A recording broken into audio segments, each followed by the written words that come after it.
Chidambaram. Sri P. Chidambaram.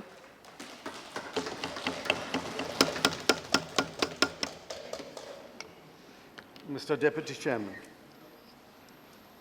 I'm happy to be able to speak in this House once again. I do so for the first time on this side of the aisle, and that makes me doubly happy. Sir, It is maiden speech. I welcome the 15 minutes only. Maiden speech is only 15 minutes. I welcome the friendly and conciliatory tone of the Honorable Finance Minister's speech. I think the tone and approach has changed over the last 3 or 4 weeks, and that augurs well for this bill. Although it will depend upon the outcome of this debate and the assurances that the government is able to give on many issues which he himself hinted are still outstanding issues and need to be resolved. So if I may say in a lighter vein, between 2011 and 2014, I did virtually what was called a chardam, traveling between my Prime Minister, the Leader of the Opposition in the Lok Sabha, the Leader of the Opposition in the Rajya Sabha, and the empowered Council of Finance Ministers. We tried to pass a GST bill with the support of the principal opposition party, and we failed.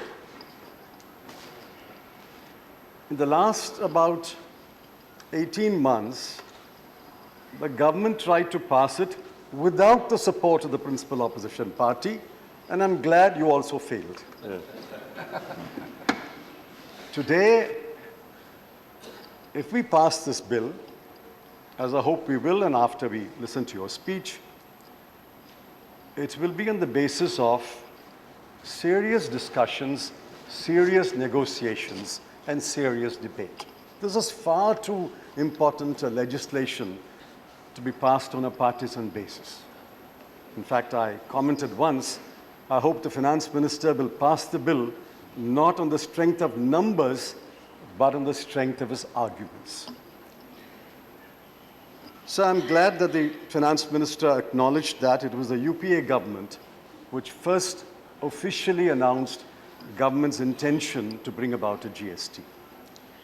On 28th of February 2005, it was announced in the Lok Sabha in the course of the budget speech, and I quote, "In the medium to long term, it is my goal that the entire production distribution chain should be covered by a national VAT, or even better, a goods and services tax encompassing both the center and the states."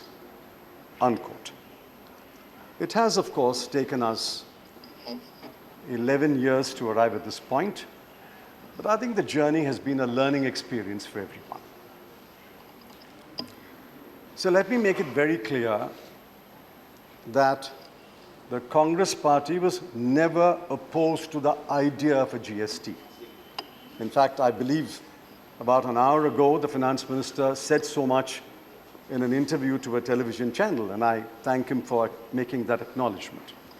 We were never opposed to the idea of a GST. We are not discussing or debating the idea of a GST. That debate has gone on in this country for several years, and I think the country is now ready to embrace the idea of a GST. Just as the 2011 GST bill introduced by Mr. Mukherjee was opposed by several parties, including the BJP, the 2014 bill is being opposed. The idea was not opposed, the bill was opposed. Because we felt that it was possible to have a more perfect bill. And I choose my words carefully. There can be no such thing as a perfect bill.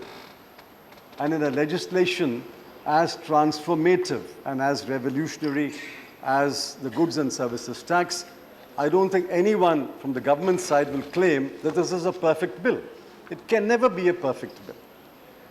But when we found that there were too many flaws in the bill, and many of those flaws could be fixed by addressing them seriously, we decided that we cannot support the bill. I'm happy that in the last few weeks, there has been a serious engagement by the government with the opposition parties, including my party, and I'm glad that considerable progress has been made. Sir, there are four major issues. I will touch briefly upon the first three issues because it is the last issue that concerns me most, and I want to take my time dealing with that at some length. The first is, I wish to point out to the Honorable Finance Minister that there are still pieces of clumsy drafting in this bill. For example, you have, in the present list of amendments circulated, you have made some provisions of what will go into the Consolidated Fund of India and what will not go into the Consolidated Fund of India. This problem should have been noticed much earlier. It should have come in the draft bill. But it has come today in the form of an amendment. And while I will not take too much time explaining what I have in mind, if the Honorable Finance Minister reads it more carefully, he will find that these are exquisite pieces of clumsy drafting. Revenue has to go into a consolidated fund. That is the mandate of Article 266 of the Constitution. It has to either go into the Consolidated Fund of India or the Consolidated Fund of a state. It cannot go nowhere, and I'm afraid the draft amendment circulated leaves this question unanswered. I can understand the problem that you faced. I think, to the best of my understanding, the problem was how do you avoid double counting? But I think there was a more elegant way of dealing with the problem of double counting. I think the draft is clumsy. Maybe it can't be rectified at this stage when we are in the final stages of debating the bill. But I would just add a word of caution that the drafting in this respect is rather clumsy. The second issue was, I think, an issue that could have been resolved in 5 minutes. How can you, in a destination-based tax, have a retrograde provision like some states being allowed to impose an additional 1%? What is the rationale of a GST? A rationale of a GST is we must avoid multiplicity of taxes. We must avoid cascading of taxes. And we must be able to capture every taxable transaction. If you give to some states the power to impose an additional 1% tax, and in the bill that was circulated, it could have been imposed by more than one state, as goods pass from state A to B to C to D. It would have led to multiplicity of tax rates, it would have led to cascading, and it would have led to a situation where several transactions may or may not be captured. This was immediately pointed out. But I think the government was, during that time, not today, rather stubborn.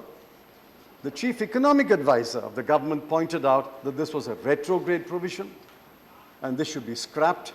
And I'm happy that this has been scrapped. GST doesn't stand only for goods and services tax, it also stands for good sense triumphs. Ultimately, good sense triumphed, and you have dropped the 1% tax, and I thank you for accepting our suggestion to drop the 1%. The second major issue is dispute resolution. Now, please remember that dispute resolution between the center and the states, between one state and one or more states, between a group of states and a group of states, is not a matter on which the Constitution is silent. Whatever we do here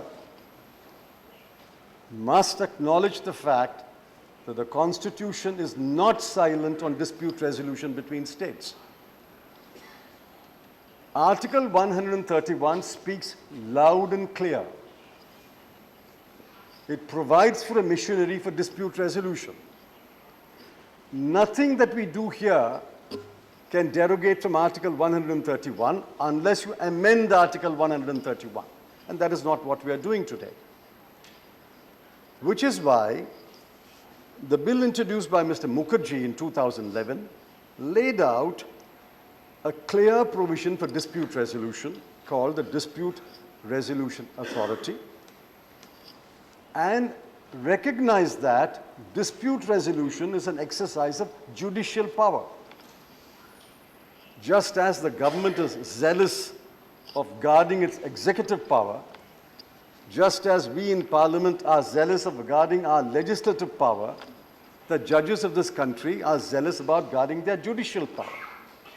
Time and again, the judges have said, if you encroach upon our judicial power, we'll strike it down.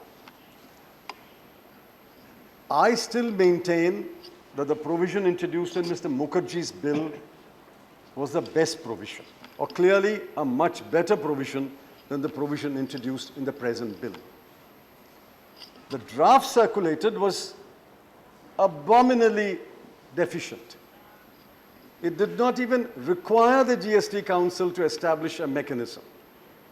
It said may lay down the modalities. In discussions with us, and I believe discussions with other parties, it was pointed out to the government that this is hopelessly deficient. You must oblige the GST Council to set up a dispute resolution authority, and it must be set up ex ante. A mechanism cannot be set up after the dispute arises. That is the difference between rule of law and rule by law. In a country governed by rule of law, the dispute authority is known to everybody even before a dispute arises, so that you know if a dispute arises, you will go there. If you set up the machinery after the dispute, that is not rule of law. That is show me the person and I'll show you the rule. I'm glad that some strengthening has been done to this provision. I would still urge the Finance Minister, if he is inclined to do that, to strengthen it. There is still time to strengthen it. During the course of this debate, he can move an official amendment.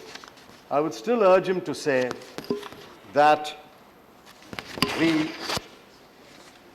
clause which he is introducing now, namely amendment number 7 to clause 12, can be strengthened. It only contemplates disputes arising out of the recommendations of the GST Council. I think he should add disputes arising otherwise also between states should be added. And in the first part of that amendment, he should say, the Goods and Services Tax Council shall, by regulation, establish a mechanism. I think it is still deficient. I'm not sure whether it is constitutionally suspect. It may be constitutionally suspect, but I'm trying to save that provision. It falls far short of the provision introduced by Mr. Mukherjee.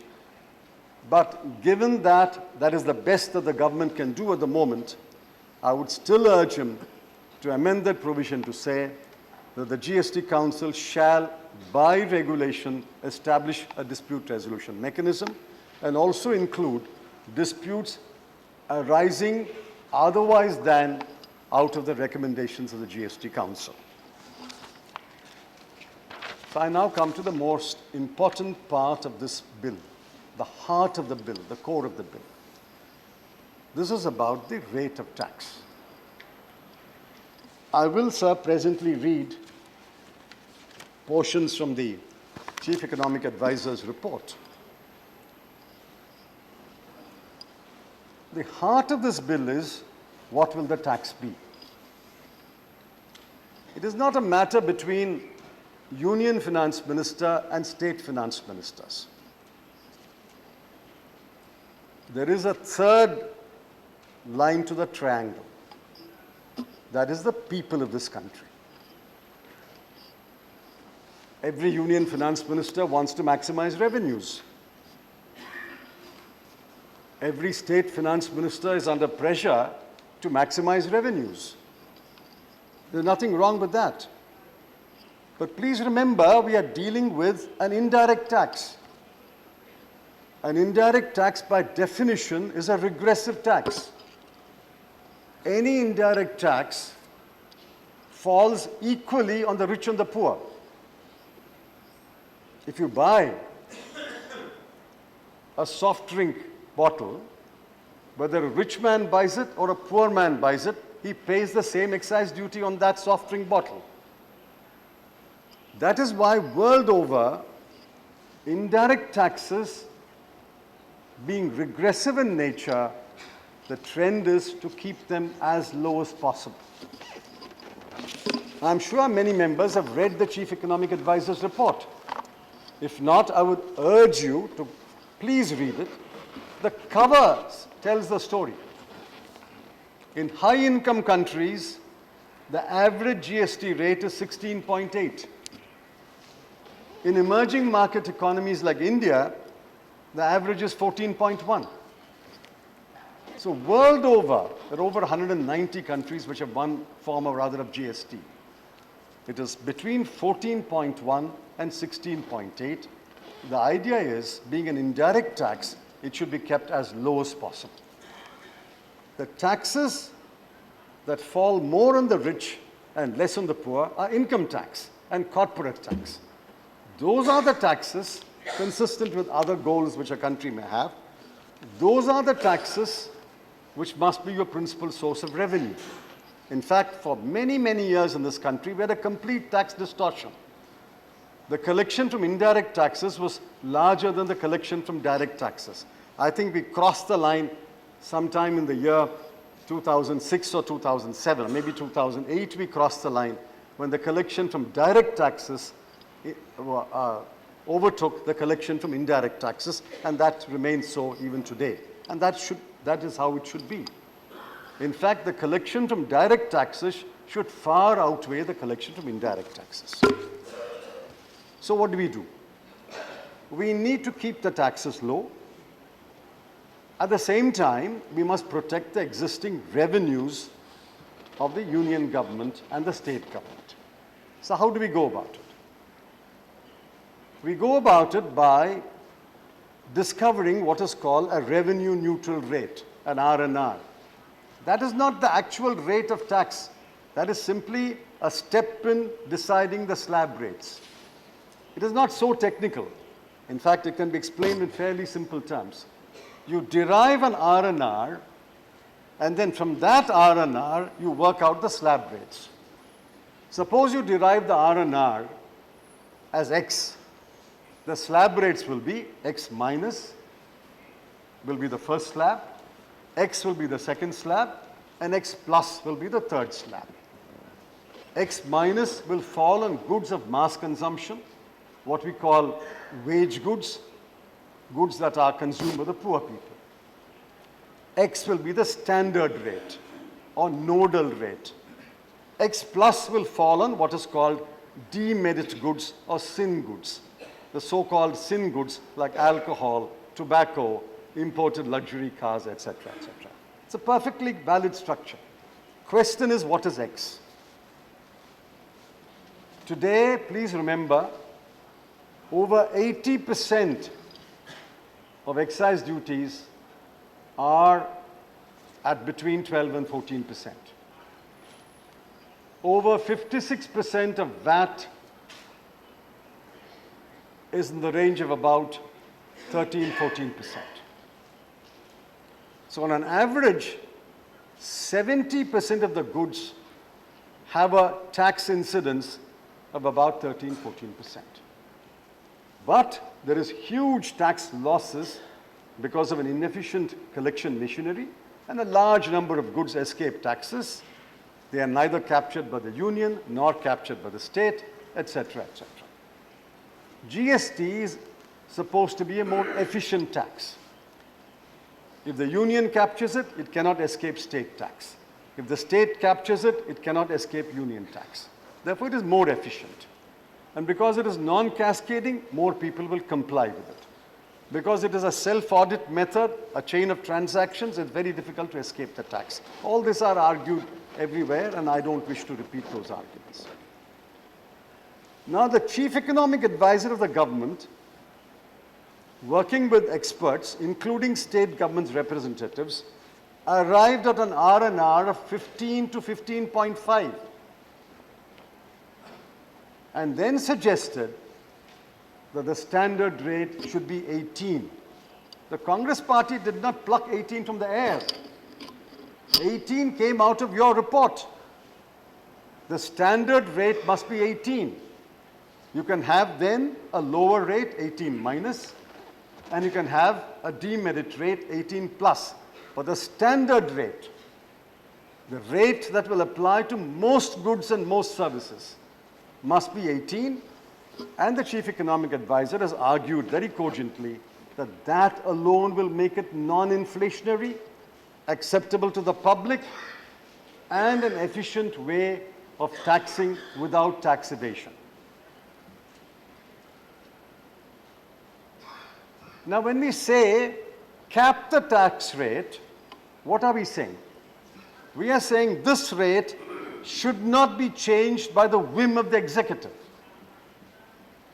Today, excise duties are changed by the whim of the executive. 3 days ago, they reduced petrol and diesel. 3 days later, they may increase petrol and diesel. They don't come to Parliament for approval. Customs duties are changed by the whim of the executive. But income tax cannot be changed by the whim of the executive because it is enshrined in a law.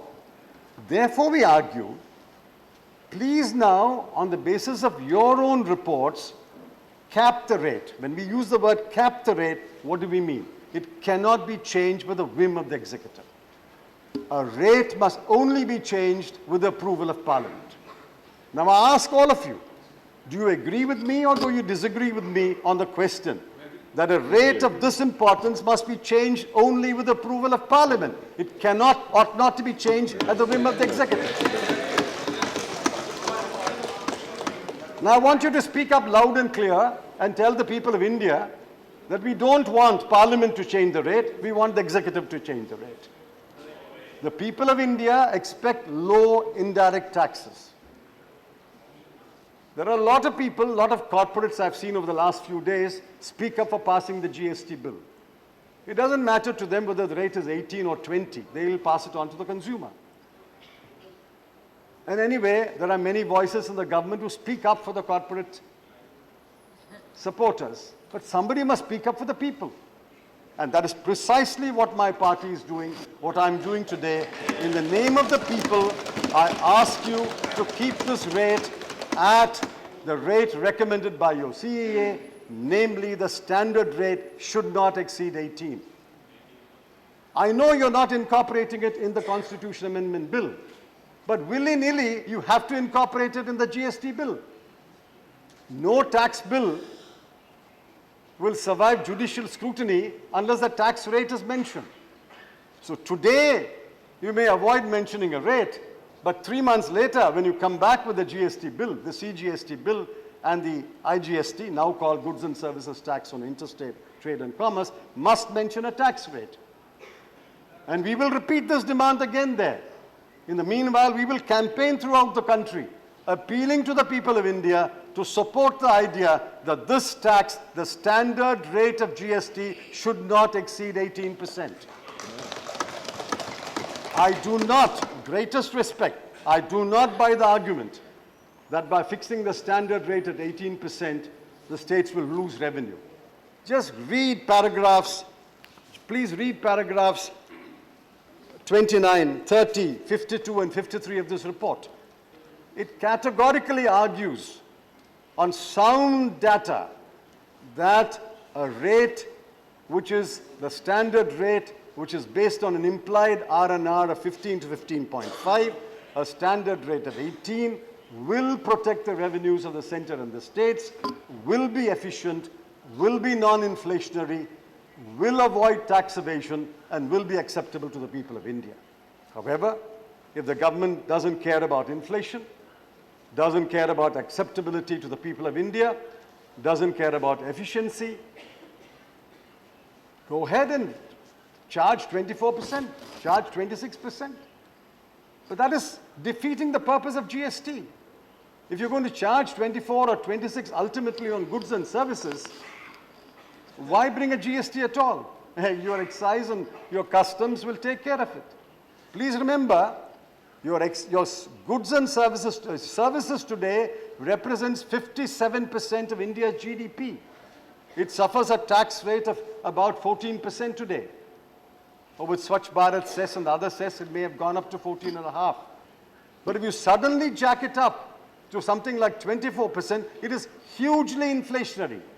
Let me caution you, let me go on record.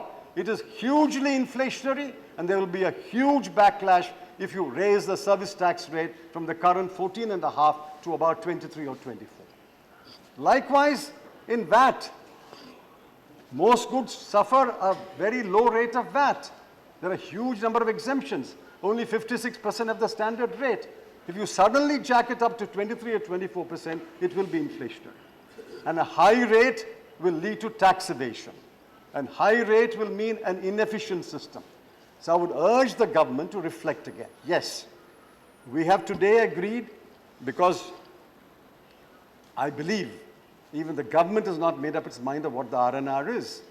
And the government and the state ministers are not agreed on what the R&R is. In the last meeting that took place last Tuesday, according to our sources, according to our information, there was a clear cleavage, a disagreement between the state finance ministers on the one side and the union finance minister on the other. I can't vouchsafe for this, that they have not agreed on an R&R. They're going to go back to the drawing board and work on the R&R. Then perhaps within the government, I don't know, perhaps within the government, there is a disagreement between the Revenue Department and the Economics Division. I don't know either. But eventually you'll have to come to an agreement on this point. And eventually you'll have to put a rate in a tax bill. I, on behalf of my party, loudly and clearly demand that the standard rate of GST, which applies to most of the goods and services, over 70% of the goods and services, should not exceed 18%, and the lower rate and the demerit rate can be worked on that 18%. Sir, the worry that we have is creeping taxation.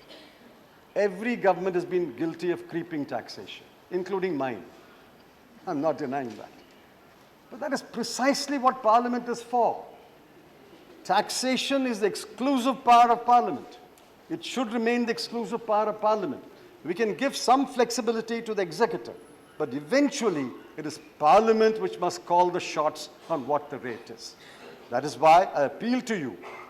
While today we may not put the rate in the Constitution Amendment Bill, tomorrow when the bill comes, a rate has to be mentioned, and we will, in the meanwhile, campaign and persuade all political parties and all sections of the people that a standard rate of 18% is the most acceptable rate given the economic situation of this country.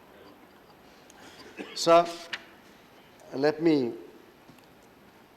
conclude by saying that when this bill is passed today, we will prepare for the next stage of the debate.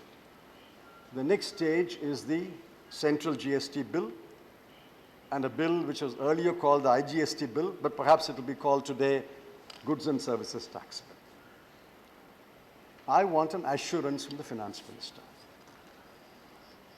This is far too important legislation which will last for the next 50, 100 years to hide behind any technical arguments.